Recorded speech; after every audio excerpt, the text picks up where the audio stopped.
Bonsoir à tous, il est 19h, c'est l'heure de votre journal régional préparé ce soir par les rédactions de Lyon et de Grenoble. À la une de l'actualité, ce règlement de compte sanglant hier soir aux Minguettes à Vénissieux. Un homme de 35 ans a été tué par 2 balles dans la tête. L'enquête a été confiée à la police judiciaire de Lyon. C'est un évêque au Zénith. Le père Sylvain Bataille a été ordonné cet après-midi devant 5000 fidèles dans la salle de spectacle stéphanoise. Il prend les commandes demain du diocèse de Saint-Étienne. Elles jouent toutes les deux en bleu ce soir. Les équipes de France et d'Islande s'affrontent en quart de finale de l'Euro. Nous irons à Annecy, le camp de base des joueurs islandais. Et puis nous retrouverons Jean-Paul Savard en direct de la fan zone de Lyon. Enfin, nous célébrerons un anniversaire dans le plus simple appareil. En Isère, la plage naturiste du lac de Laffray fêtait aujourd'hui à la fraîche ses 50 ans. C'est l'une des plus vieilles de France. Mais d'abord, on débute ce journal par une rencontre. Elle est depuis vendredi la nouvelle doyenne des Français. Elisabeth Collot a fêté ses 113 ans le 21 juin dernier. Elle est iséroise. Joël Serronier et Gilles Ragry sont allés la voir chez elle à Échirolles, entourée des siens. Elisabeth est toujours très entourée dans le petit pavillon qu'elle habite avec Michel, l'un de ses fils. Ici, pas question de maison de retraite. Chaque jour, ses enfants se relaient pour l'accompagner. Un juste retour des choses pour Marie-Thérèse, la cadette de ses filles. On est quand même content de l'avoir avec nous, c'est notre maman, oui. Et puis elle nous a donné beaucoup de choses à tous, donc on essaie de lui retransmettre tout ce qu'elle nous a donné. Elle aimait bien les autres, elle a fait beaucoup de choses pour les autres, mais surtout qu'elle avait un caractère très fort. Qu'elle a encore, du reste, c'est ce que disent les aides-soignantes. Quand elle ne veut pas quelque chose, c'est très difficile de lui faire admettre quelque chose. Vous êtes d'accord? Tu es d'accord que tu as un fort caractère, maman? Oui.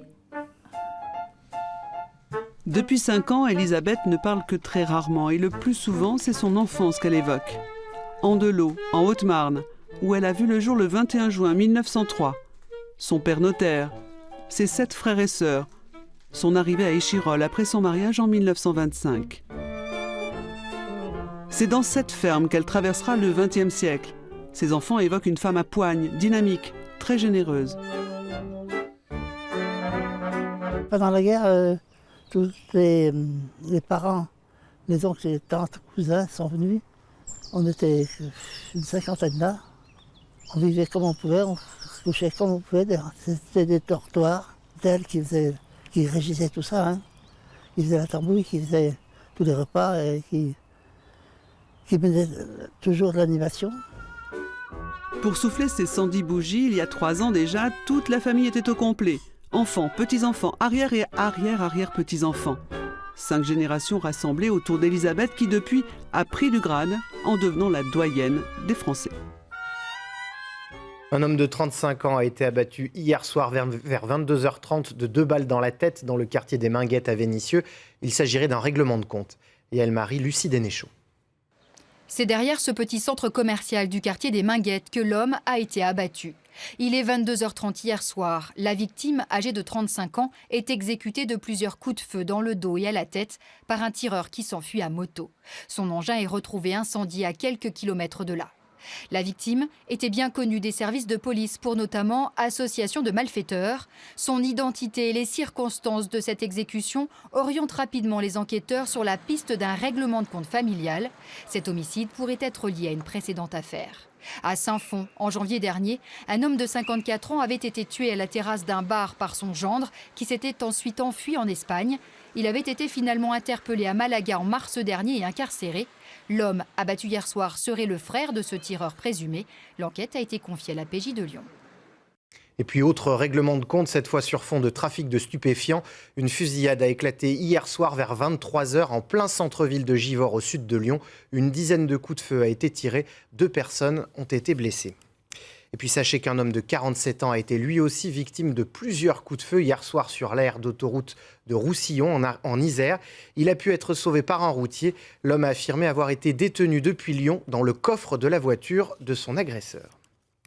Un zénith plein à craquer, 5000 spectateurs en liesse cet après-midi à Saint-Étienne. Ce n'est pas le dernier groupe de rock à la mode qui a attiré les foules, mais bien l'ordination du nouvel évêque du diocèse. Nommé par le pape François, le père Sylvain Bataille prendra ses fonctions demain. Et pour l'occasion, la salle de spectacle stéphanoise s'est transformée en lieu de prière. Béatrice Tardy, Loïc Blache.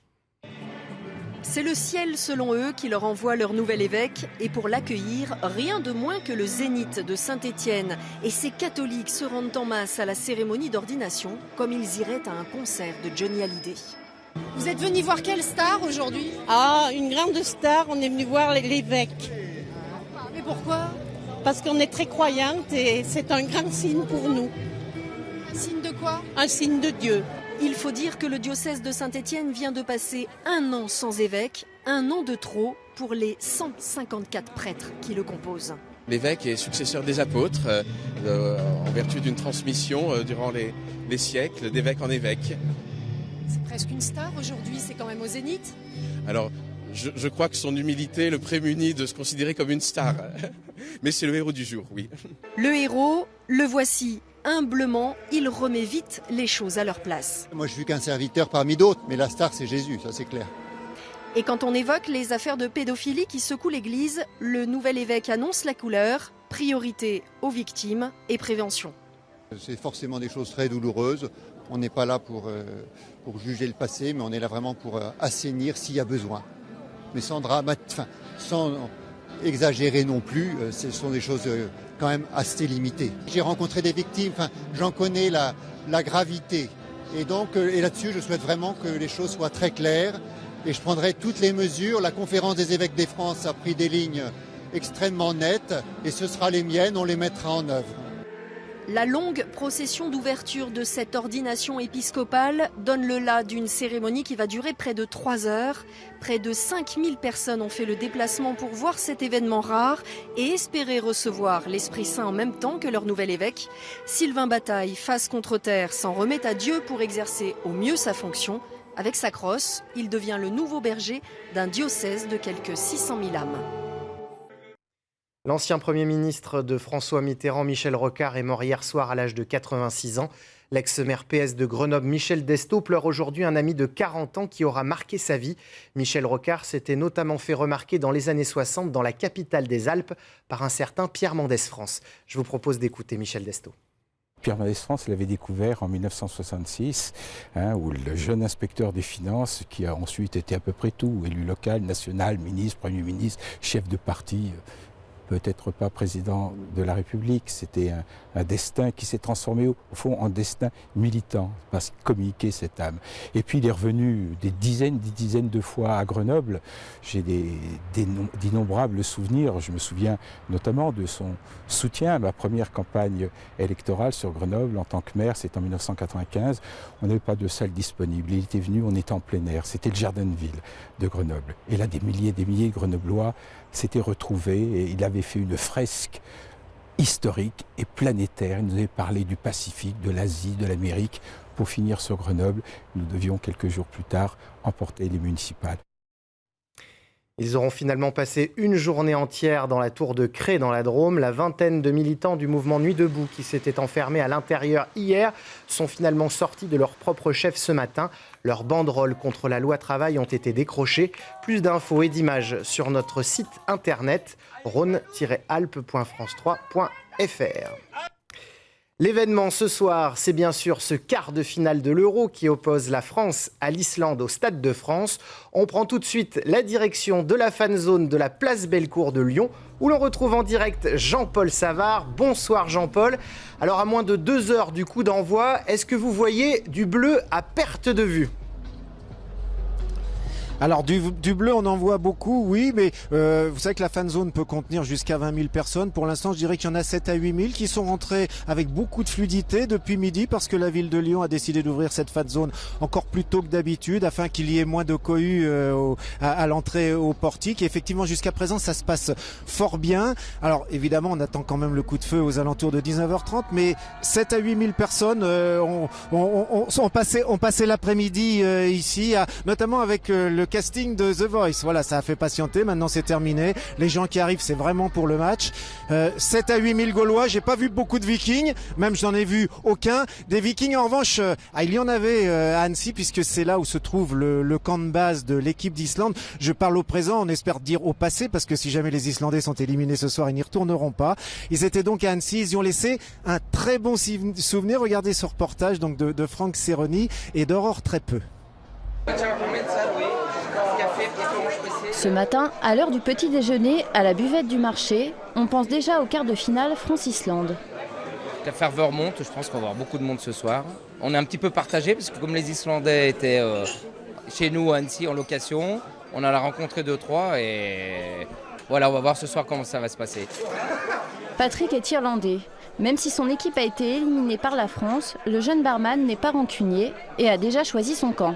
Oh, la France, bien sûr, oui. Allez, les Bleus, quoi. Aujourd'hui, nos regards sont suspendus.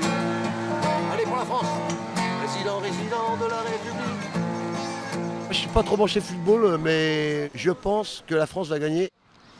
Autour du camp de base des Islandais à Annecy, les supporters se font discrets depuis le début de la compétition. Ils sont surtout dans les villes où se jouent les matchs. Alors, entre chaque rencontre, les Vikings peuvent compter sur le soutien des Annéciens.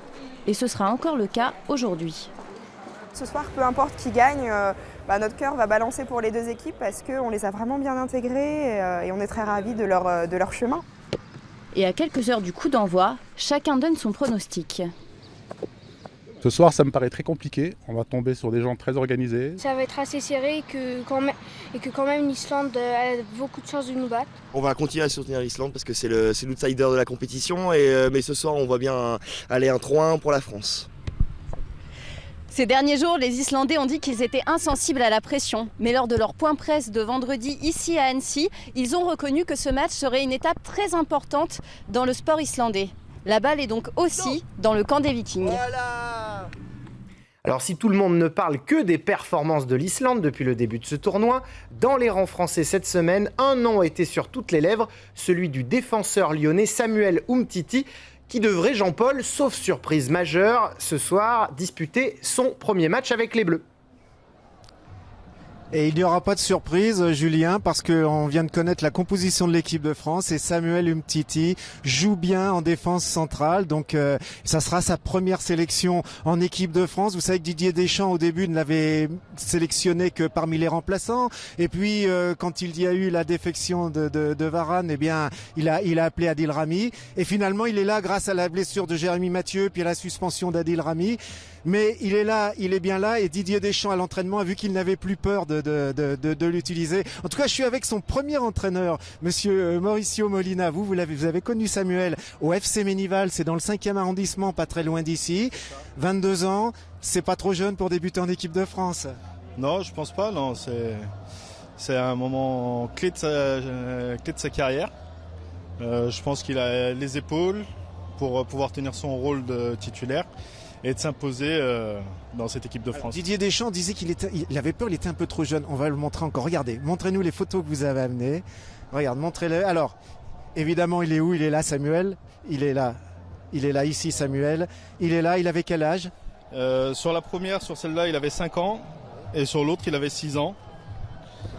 6 ans, excusez-nous, on joue avec les photos. Voilà. Et c'était à quelle époque ça? C'est en quelle année? Donc celle-là c'était 98 et celle-là 99. Et à cette époque déjà, vous aviez vu que Samuel c'était une star ça allait être une star du football. Ah oui, il était déjà très très très impressionnant quand il était petit. Il jouait à quel poste? Moi je le faisais jouer en défense centrale parce que j'avais un autre phénomène aussi mais qui jouait plus devant parce qu'il était un peu plus technique. Et du coup avec Samuel c'était l'assurance derrière de ne pas prendre de but. Ensuite, vous l'avez envoyé à l'Olympique Lyonnais. Oui. Vous avez dû convaincre sa maman? Et il a fallu convaincre sa maman avec Régis Malouba. Et on a passé toute une soirée à la convaincre parce qu'elle voulait pas qu'il se focalise seulement sur le foot. Mais on a réussi à force de persuasion. Et voilà, on l'a emmené du FC Ménival à l'Olympique Lyonnais. Et maintenant, il va aller au FC Barça. Au Barça. Aucune crainte pour lui, ni en équipe de France ce soir, ni au Barça, ça va marcher? Ah, je pense que oui, ça va marcher au Barça, il va s'imposer comme il s'est toujours imposé dans tous les clubs qu'il a fait. Enfin, il n'a pas fait beaucoup non plus, mais il va s'imposer, moi j'ai aucun doute. C'est un guerrier sur le terrain, un combattant, et il aime pas perdre. Et il va gagner sa place de titulaire en équipe de France, vous pensez? Je pense que oui, Adil Rami a beaucoup de soucis à se faire. Des soucis à se faire. Donc il y a un joueur qu'on va suivre en particulier dans cette fan zone ce soir. Le match commence à 21h. Il y a 7 à 8 000 personnes actuellement. Il peut y avoir jusqu'à 20 000 spectateurs. Pas de problème, 5 entrées. On a la ville de Lyon a encore ajouté une entrée. Pas de problème, pas de pagaille, mais venez quand même pas trop tard. Merci beaucoup Jean-Paul et bon match du coup dans cette fan zone. Et alors que l'Euro touche pratiquement à sa fin, il est temps pour nos amis footballeurs de se préparer pour la reprise de la Ligue 1 mi-août. L'OL disputait hier soir son premier match amical face à Bourg-en-Bresse.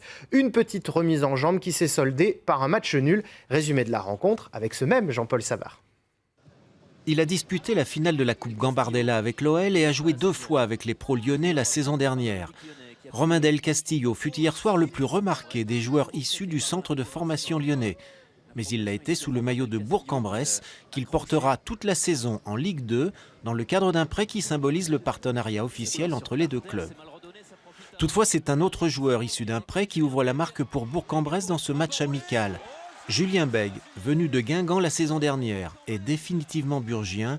Il vient de signer son transfert pour cette étonnante équipe de Ligue 2 qui n'a même pas peur des vice-champions de France lyonnais, mais doit quand même accepter de les voir revenir au score par Jordan Ferry sur une passe de Sergi Darder. 1-1 à la mi-temps. Revenu au score, l'OL passe en tête en seconde période grâce à un coup franc tiré par Clément Grenier que le club lyonnais souhaite transférer.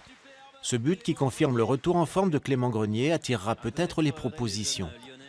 Il ne faut évidemment tirer aucune conclusion d'un match amical, mais on notera quand même que l'équipe de Bourg-Perona, fidèle à son image de marque, parvient à arracher le match nul grâce à l'un de ses attaquants maison, Lakhdar Boussaha. Score final 2-2.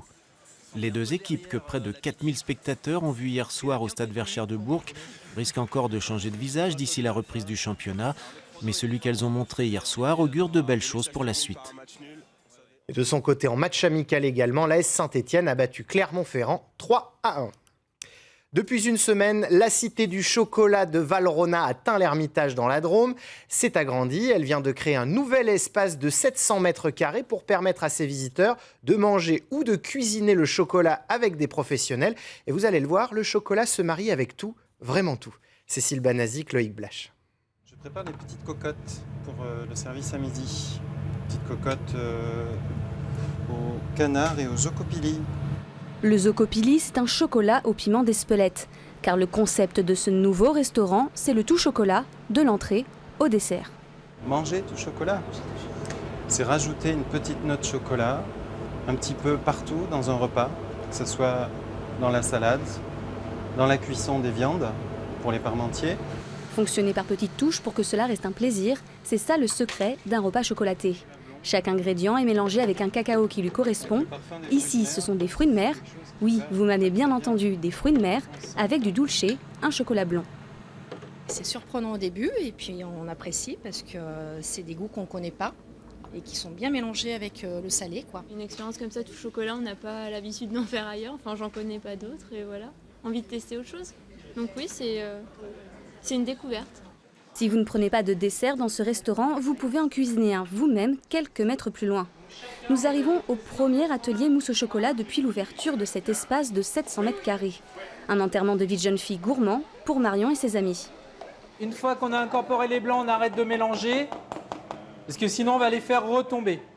On avait fait beaucoup d'espace sur la pédagogie du chocolat, on expliquait aux gens toutes les étapes de la fabrication, et on sentait qu'il manquait quelque chose, un peu d'émotion.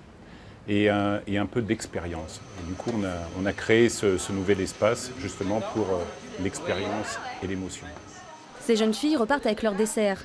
Mais une mousse au chocolat réussie dans les règles de l'art doit passer au moins 12 heures au réfrigérateur.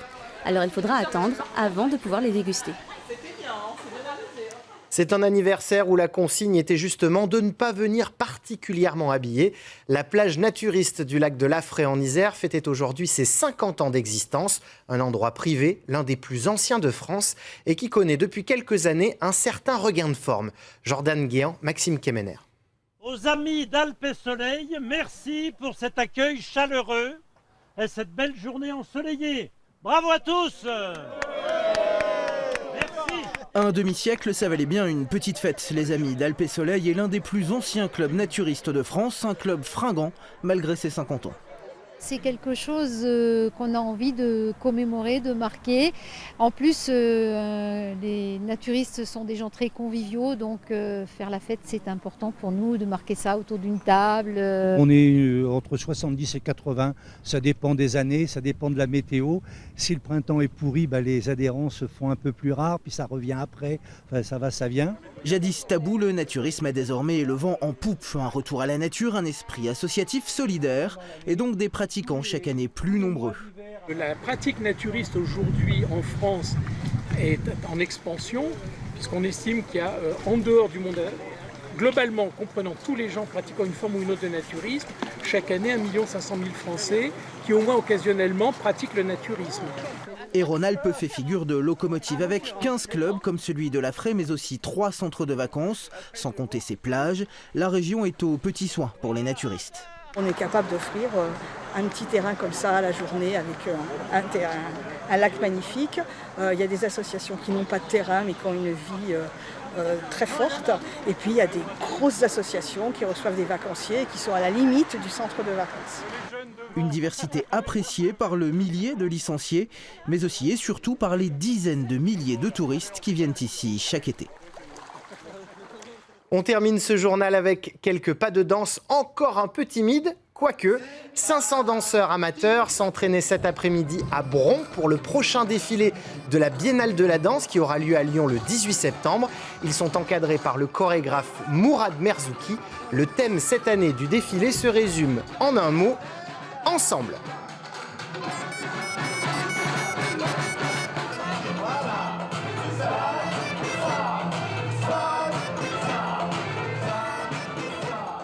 Et espérons qu'on dansera comme ça ce soir dans les fan zones de France et dans les salons pour regarder le match de l'équipe de France.